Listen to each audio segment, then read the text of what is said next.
In a secluded region, far from human settlements and rarely visited by travelers, there lies a vast, eerie forest. Known as the Cursed Woods by locals, it has earned a dark reputation over centuries. The forest, though seemingly ordinary during the day, becomes an entirely different realm once the sun sets. Legends surrounding it speak of spirits that wander the woods and Jinn who control the night, their presence strong and terrifying. Those who ventured too deep were never seen again, their fates becoming a part of the forest's ominous tales. Generations ago, a peaceful tribe lived at the heart of this forest, practicing rituals to maintain balance between the human world and the unseen realm. They were said to be in harmony with the Jinn, powerful beings who lived in the dark corners of the earth. The tribe sought protection and blessings from them, but their thirst for power grew. In an attempt to gain control over the Jinn, they performed a forbidden ritual, trying to bind the spirits to their will.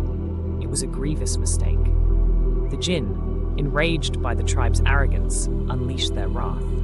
The entire village was swallowed by the forest, and its people were cursed to wander as restless spirits, forever bound to the land. Since then, the forest has been a place of dread, a realm where the living and the dead intermingle. Strange lights flicker among the trees at night, and an eerie fog often rolls through, making it difficult to navigate.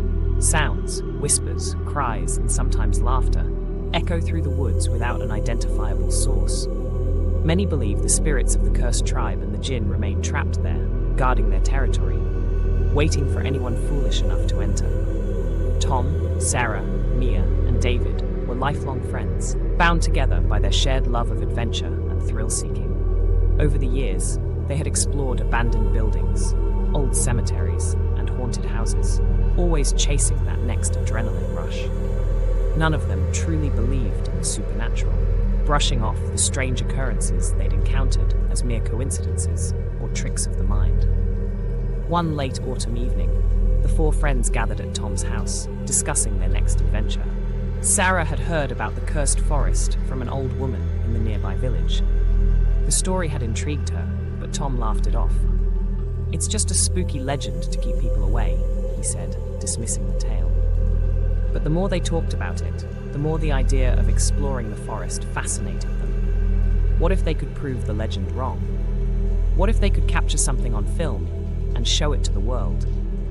"I say we go tomorrow night," David suggested, his eyes gleaming with excitement. Mia, always the cautious one, hesitated. What if the stories are true? What if something bad happens?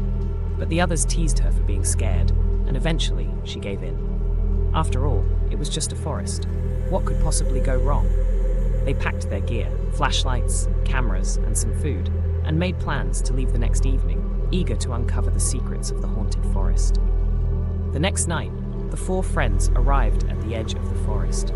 The sun was just beginning to set, casting long shadows across the path that led into the dense woods. As they stood there, gazing into the darkening trees, a strange feeling washed over them, but none of them wanted to admit it. Tom, always the leader, stepped forward confidently. "Let's do this." As they ventured deeper, the forest seemed to close in around them. The path became narrower, the trees taller and more twisted. Mia noticed something odd. The deeper they went, the quieter it became. The usual sounds of the forest, birds, insects, rustling leaves, were absent, replaced by an unsettling stillness. After walking for what felt like hours, they found a small clearing and decided to set up camp. They built a fire, and as it crackled and sent sparks into the air, they began to relax, laughing and joking about the legends. David, ever the prankster, told a chilling ghost story, his voice dropping to a whisper for dramatic effect. And when they looked behind them, he said, there was nothing.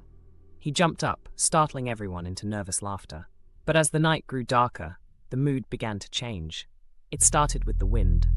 A sudden, cold breeze swept through the clearing, strong enough to extinguish their fire. "That's strange," Tom muttered, looking around. There wasn't supposed to be any wind tonight. As they struggled to relight the fire, Sarah noticed something moving in the shadows. "Did you see that?" she whispered, pointing towards the trees.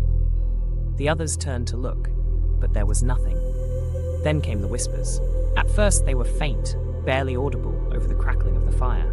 But slowly, the the whispers grew louder, circling around them, speaking in a language none of them understood. Tom stood up, shining his flashlight into the darkness. "Who's there?"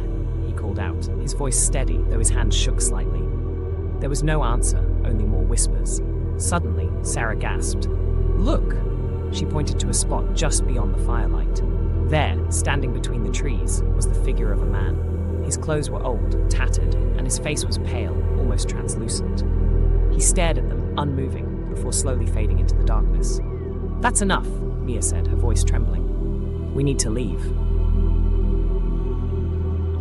The group quickly packed up their gear and started back the way they came. But the path, which had seemed so clear before, now appeared different. The trees looked unfamiliar, and the forest seemed to twist and change around them. No matter how far they walked, they couldn't find their way out. Panic began to set in. Mia's breathing became rapid, her eyes wide with fear. "We're going in circles," she cried. "We're lost."